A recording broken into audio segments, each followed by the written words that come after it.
Senti que deveria falar a respeito do divórcio. Esse é um assunto delicado porque desperta emoções muito fortes nas pessoas por ele atingidas de alguma forma. Alguns veem a si mesmos ou aqueles a quem amam como vítimas do divórcio. Outros se veem como os beneficiários. Alguns encaram o divórcio como a evidência do fracasso. Outros o consideram uma saída de emergência essencial para o casamento. De uma forma ou de outra, o divórcio afeta a maioria das famílias da igreja. Seja qual for sua perspectiva, por favor, ouçam enquanto tento falar claramente dos efeitos do divórcio no relacionamento familiar eterno que buscamos como parte do plano do Evangelho. Falo com preocupação, mas também com esperança. Vivemos num mundo em que todo o conceito de casamento está ameaçado e onde o divórcio tornou-se corriqueiro. O conceito de que a sociedade tem um grande interesse em preservar os casamentos para o bem comum, assim como para o bem do casal e dos filhos, para muitas pessoas, foi substituído pela ideia de que o casamento é apenas um relacionamento particular entre dois adultos que estão de acordo e que termina quando um dos dois desejar. Os países que não tinham lei de divórcio adotaram uma, e a maioria dos países que permitem o divórcio tornaram-no ainda mais fácil. Infelizmente, sob as leis atuais de divórcio, sem atribuição de culpa, pode ser mais fácil romper um relacionamento conjugal com um parceiro indesejado do que cortar vínculos empregatícios com um empregado. Alguns até se referem ao primeiro casamento como algo preliminar ou provisório, como se fosse uma casa pequena em que uma pessoa mora antes de se mudar para outra. A desvalorização do conceito de que os casamentos são permanentes e valiosos tem consequências duradouras.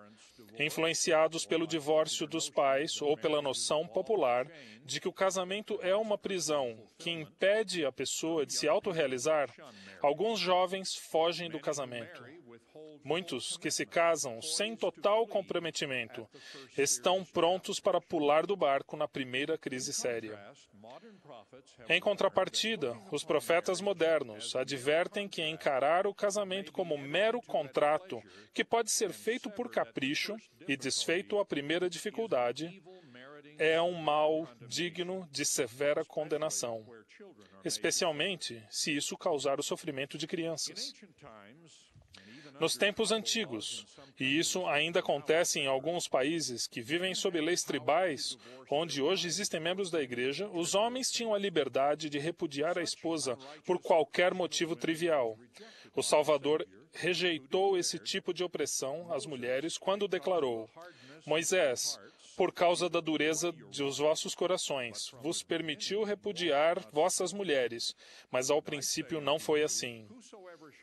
Eu vos digo, porém, que qualquer que repudiar sua mulher, não sendo por causa de prostituição, e casar com outra, comete adultério, e o que casar com a repudiada também comete adultério. O tipo de casamento necessário para a exaltação, eterno em duração e divino em termos de qualidade, nem sequer cogita o divórcio. Nos templos do Senhor, os casais casam-se para toda a eternidade. Mas alguns casamentos não progridem na direção desse ideal, por causa da dureza de nossos corações. O Senhor não faz vigorar atualmente as consequências do padrão celestial.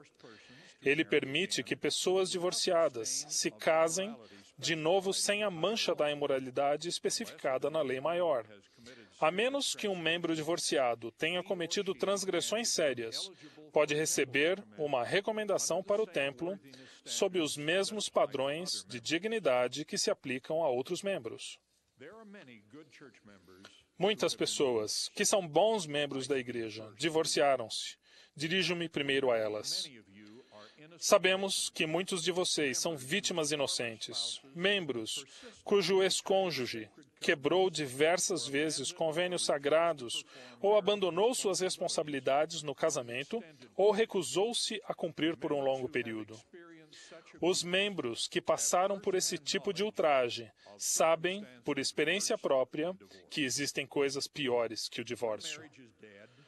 Quando o casamento morre e não há mais esperança de recuperação, é preciso que haja um meio de terminá-lo. Vi exemplos disso nas Filipinas. 2 dias após seu casamento no templo, um homem abandonou sua jovem esposa e já não há notícias dele há mais de 10 anos. Certa mulher casada fugiu e conseguiu o divórcio em outro país, mas o marido, que ficou para trás, ainda está casado aos olhos das leis filipinas. Como nesse país, o divórcio não está previsto em lei, essas vítimas inocentes de abandono não têm meios de mudar seu estado civil e seguir adiante.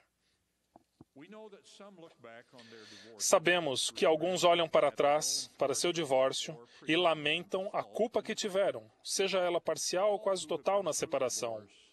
Todos os que já se divorciaram sabem a dor que isso traz e precisam do poder de cura e de esperança que emanam da expiação. Esse poder de cura e essa esperança estão à disposição dessas pessoas e de seus filhos. Agora, me dirijo aos membros casados, especialmente aqueles que estão pensando em divórcio. Exorto-os com veemência e também aos que os aconselham a encarar a realidade de que, para a maioria dos problemas conjugais, o remédio não é o divórcio, e sim o arrependimento. Muitas vezes, a causa não é a incompatibilidade, mas o egoísmo.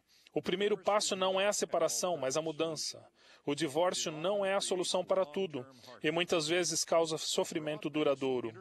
Um amplo estudo internacional do grau de felicidade antes e depois dos grandes marcos da vida constatou que, em média, é muito mais fácil as pessoas conseguirem voltar a ser felizes depois da viuvez do que depois do divórcio. Os casais que acham que o divórcio porá fim aos conflitos muitas vezes descobrem que ele os agravava, já que a situação complexa que se segue ao divórcio, principalmente se o casal tem filhos, gera novos desentendimentos. Pensem primeiro nos filhos. Como o divórcio separa os interesses dos filhos dos interesses dos pais, eles são as primeiras vítimas. Estudiosos da vida familiar dizem que a causa mais importante do declínio atual no bem-estar dos filhos é o enfraquecimento que vem ocorrendo nos casamentos, pois a instabilidade familiar diminui o envolvimento e a preocupação dos pais para com os filhos. Sabemos que as crianças que são criadas por apenas um dos pais após o divórcio correm um risco muito maior de se envolver com drogas e alcoolismo, cair na promiscuidade sexual, ter baixo desempenho escolar e sofrer de vários outros tipos de consequências. O casal que tiver problemas sérios no casamento deve procurar o bispo. Como juiz do Senhor, ele dará conselhos e talvez aplique medidas disciplinares que levarão à cura. Os bispos não aconselham os membros a se divorciarem, mas podem ajudar os membros com as consequências de suas decisões. Sob a lei do Senhor, um casamento, como a vida humana, é algo precioso e vivo. Se nosso corpo está doente, procuramos curá-lo. Não desistimos. Enquanto há esperança de vida, procuramos a cura incessantemente. Devemos fazer o mesmo em relação ao nosso casamento, e se buscarmos ao Senhor, Ele nos ajudará e nos trará cura. Os santos dos últimos dias casados devem fazer tudo o que estiver ao seu alcance para preservar seu casamento. Devem seguir os conselhos para o enriquecimento do casamento contidos na mensagem da primeira presidência, na Liahona de abril de 2007.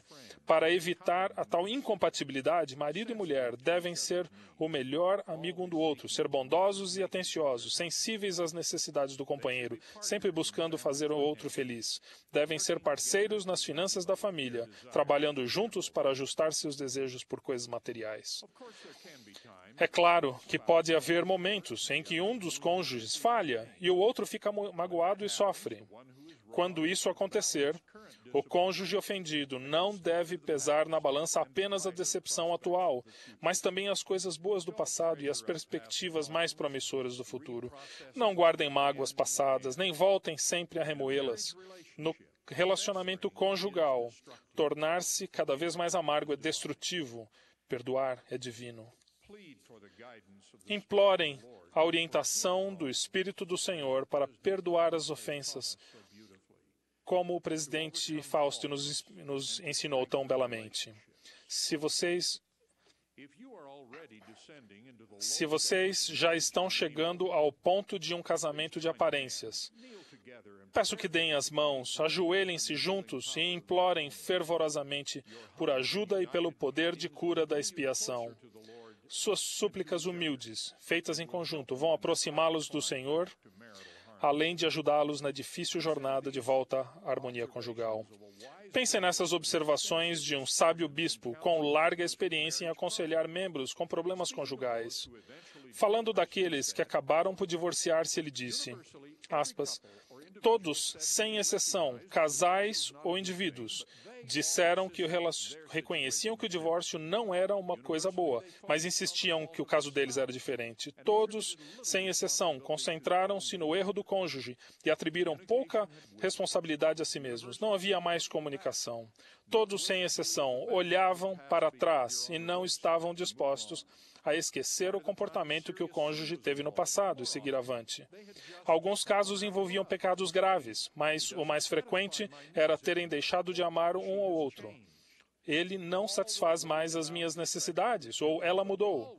Todos estavam preocupados com o efeito que isso teria nos filhos, mas a conclusão era sempre a mesma. É pior para eles que ficamos juntos brigando.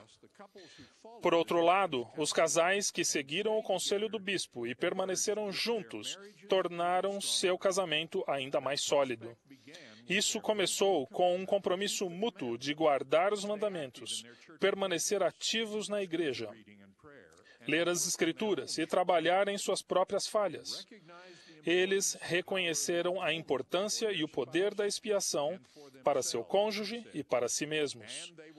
Foram pacientes e não cessaram de tentar. O bispo relatou que sempre que os casais que aconselhou colocaram essas coisas em prática, arrependeram-se e empenharam-se em salvar o casamento. A cura foi alcançada em 100% dos casos. Mesmo aqueles que acham que o cônjuge é o único culpado não devem agir precipitadamente. Um estudo relatou que não foi encontrada nenhuma evidência de que o divórcio ou a separação façam tipicamente os adultos mais felizes do que os que permanecessem num casamento infeliz. Pois entre 3 adultos que não eram felizes no casamento e que não se divorciaram relataram que 5 anos depois estavam felizes com seu cônjuge. Uma mulher que insistiu em manter o casamento intolerável por muitos anos até que os filhos crescessem explicou: havia 3 participantes em nosso casamento, meu marido, eu e o Senhor. Disse a mim mesma que se 2 de nós ficassem firmes, aguentaríamos juntos. O poder da esperança demonstrado nesses exemplos às vezes é recompensado com o arrependimento e a mudança, mas nem sempre isso acontece. Cada caso é um caso. Não podemos controlar e não somos responsáveis pelas escolhas dos outros, mesmo quando o impacto em nós é muito doloroso. Tenho certeza de que o Senhor ama e abençoa os maridos e as mulheres que tentam com todo o amor lutar com problemas tão sérios como pornografia ou outro comportamento vicioso, ou ainda as consequências duradouras de maus tratos ou abusos na infância. Seja qual for o resultado, ou por mais que suas experiências sejam difíceis, vocês têm a promessa de que as bênçãos de relacionamentos familiares eternos não lhes serão negadas se vocês amarem ao Senhor, guardarem seus mandamentos e derem o melhor de si. Quando o jovem Jacó teve aflições e muita tristeza devido às ações de outros membros da família, seu pai Leí assegurou-lhe: conheces a grandeza de Deus, e Ele consagrará tuas aflições para teu benefício. De modo semelhante, o apóstolo Paulo garantiu-nos que todas as coisas contribuem juntamente para o bem daqueles que amam a Deus. Para terminar, falarei brevemente àqueles que estão pensando em se casar. A melhor forma de evitar o divórcio de um cônjuge infiel que maltrata e não lhe dá apoio é evitar casar-se com uma pessoa assim. Se vocês desejam casar bem, então procurem bem. Somente socializar com a pessoa ou trocar informações na internet não são suficientes como base para um casamento. Vocês têm que sair juntos e depois namorar de modo cuidadoso, zeloso e consciente. Deve haver inúmeras oportunidades de observar o comportamento do futuro cônjuge nas mais variadas situações. Os noivos devem conhecer tudo o que for possível sobre a família da qual logo farão parte. Com tudo isso, devemos estar cônscios de que para um bom casamento não é preciso que o homem nem a mulher sejam perfeitos. É preciso apenas que esse homem e essa mulher estejam empenhados em lutar juntos, em busca da perfeição. O presidente Kimball ensinou: duas pessoas prestes a casar-se devem estar cientes de que, para ter uma união feliz que almejam, precisam saber que o casamento implica sacrificar-se, partilhar e até reduzir algumas liberdades pessoais. Envolve economias longas e penosas. Envolve filhos que trazem fardos financeiros, de serviço, preocupações e cuidados. Mas também envolve as emoções mais profundas e doces existentes. Por experiência própria, testifico que o casamento e a vida familiar são doces como descritos na proclamação ao mundo sobre a família, quando o marido e a mulher os fundamentam na solene responsabilidade de amar-se mutuamente e amar os filhos, e de cuidar um do outro e dos filhos, e nos ensinamentos do Senhor Jesus Cristo. Testifico que Ele é nosso Salvador, e oro em seu nome por todos os que lutam pelas bênçãos supremas de uma família eterna. Em nome de Jesus Cristo. Amém.